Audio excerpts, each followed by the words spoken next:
lillahi alaihim bi'atil iman wal islam asyhadu an la ilaha illallah wa asyhadu anna muhammadar rasulullah amma ba'd.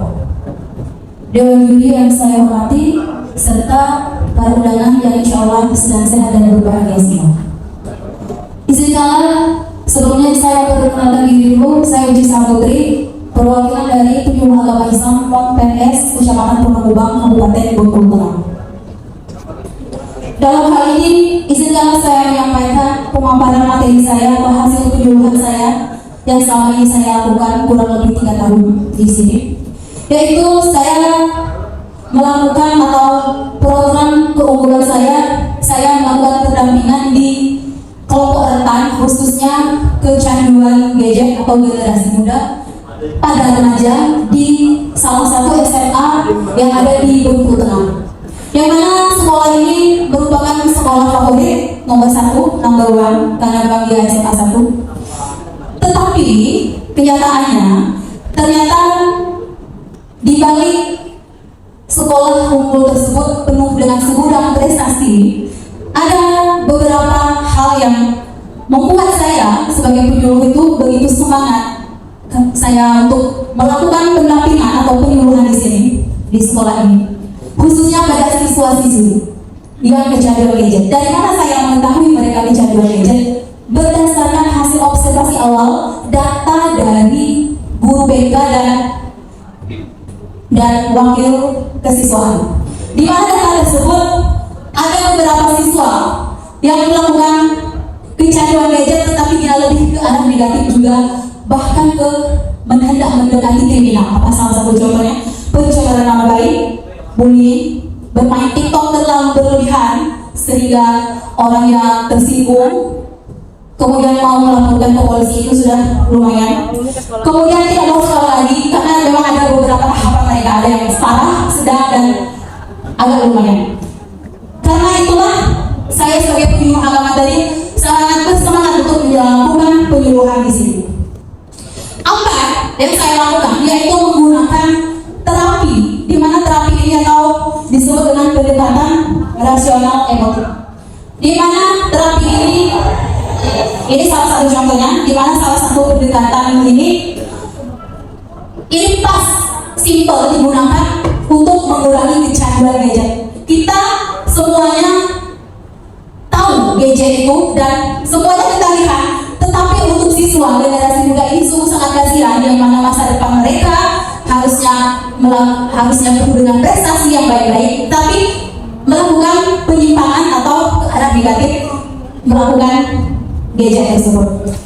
Adapun salah satu maksud dari terapi rasional emotif yaitu mengubah pola pikir mereka dari yang tidak masuk akal atau irasional menjadi rasional. Di mana tujuannya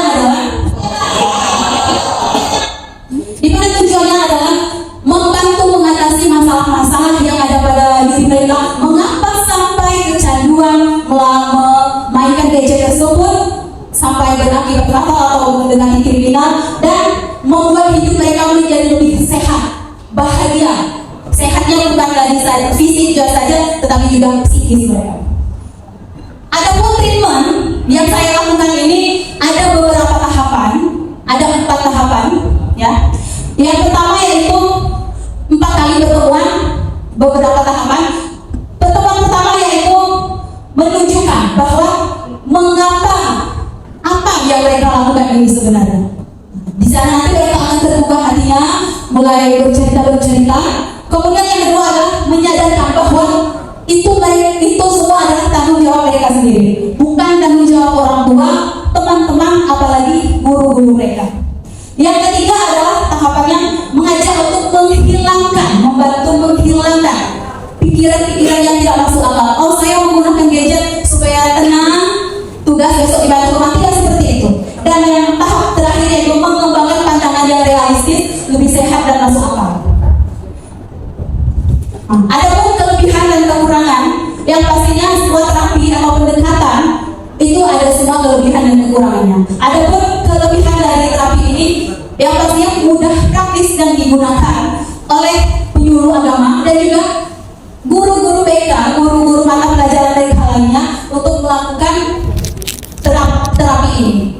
Kemudian paling kekurangannya ini hanya sifatnya continue itu selalu lanjut ya. Jadi tidak bisa satu kali selesai, tapi harus memang berlanjut 1 kali, 2 kali, 3 kali, 4 kali, dan memang ada beberapa tahapannya dan kuncinya harus sabar. Bagaimana cara melihat kalau mereka setelah menggunakan terapi ini adanya penurunan dari kecanduan gadget, yaitu dilihat dari nilai-nilai mereka, testimoni guru-guru mereka, siswa-siswa dan wali muridnya.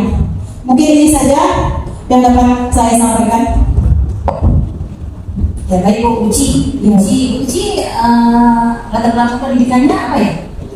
Suami ibu Pendidikan ya. Oke. Ini menarik menurut saya ya, karena kecanduan gadget ini kan sesuatu yang baru, ya kan? Sesuatu yang baru dan butuh perhatian semua, ya. Dan sekarang ini balita pun kecanduan, ya kan? Nah, jadi sebenarnya Uci itu bisa memperluas ya. Misalnya tadi sasarannya itu tidak hanya siswa di SMA tadi, ya, tapi sebenarnya itu kan lebih berdampak jika Uci itu melakukan pendampingan pada guru BK-nya. Nah, sehingga guru BK-nya lah yang bertugas di sekolah, ya. Gak tahu itu pendampingan pada orang tua, sebenarnya. Tapi difokuskan misalnya orang tuanya itu untuk yang punya balita misalnya seperti itu ya, supaya balita-balita itu jangan jadi korban karena ibunya mau kerja, mau tidur atau mau nonton, akhirnya dikasih HP kan balita-balita itu. Dan itu mungkin kedepannya bisa dilakukan itu ya. Terus yang kedua, saya mau tanya dikit, ini terapi yang seperti ini Ibu Uci dalam melakukan ke berapa siswa? Karena tadi kan siswa SMA ya. Iya. Kurang lebih 20 siswa. 20 siswa itu sebagai tryout ya. Sudah dilakukan juga. Berapa kali? Sudah berapa kali? 4 kali pertemuan. 4 kali pertemuan dengan 20 orang yang sama. Iya. Sebelumnya sudah ada beberapa subjek yang lain juga. Itu yang subjek-subjek itu yang harus jelas. Jadi kita itu kalau ngomong 20 orang, jelas 20 orangnya itu siapa datanya ya. Nah, itu kelas berapa, terus kecanduannya itu seperti apa. Jadi itu ada tabelnya. Karena di form penilaian ini saya kira ini formnya nasional kan. Form nasional itu kan ada, ya ada data itu yang harus ada. Namanya itu penggunaan infografis. Jadi info yang bentuknya grafik. Infografis itu kan info-info data-data yang bentuknya tabel seperti itu ya. Nah, jadi 20 orang siswa itu harus jelas. Mohon maaf kalau di KTI ada datanya. Di KTI ya. Ya, ketika orang tulis seperti ini kan nggak ada KTI masalahnya di sini, ya kan? Nah, jadi itu memang kelemahan kami tadi itu nggak ada KTI-nya ya. Nah, tapi menurut saya orang kadang tidak menarik untuk membaca karena mau lihat itu tampilan. Nah, ketika ibu menyampaikan itu, yang inti-inti di KTI sekali lagi harus dimuat di dalam ini se-efisien mungkin. Jadi buatlah yang sebagus mungkin ya. Jadi tadi, oke. Yang terakhir tadi partisipasinya. Jadi partisipasi atau tadi itu ada penurunan kecanduan, ya kan? Nah, itu harus ada bukti. Apa sih buktinya? Testimoni.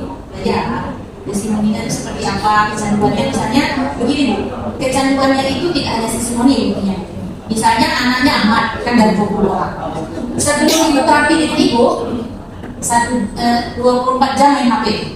Misalnya, cuma ada 24 jam. Setelah itu terapi ibu tinggal 2 jam misalnya sehari semalam. Nah itu nanti dibuat setelah dom bentuknya infografis tadi. Oke ya? Karena ini menarik temanya sebenarnya. Tapi ada penyajian yang di PPT-nya, kemudian penyajian itu juga harus ada data-datanya dan apa yang dilakukan itu disampaikan. Itu ya Bu, terima kasih. Terima kasih Bapak Ibu dan semuanya. Wassalamualaikum.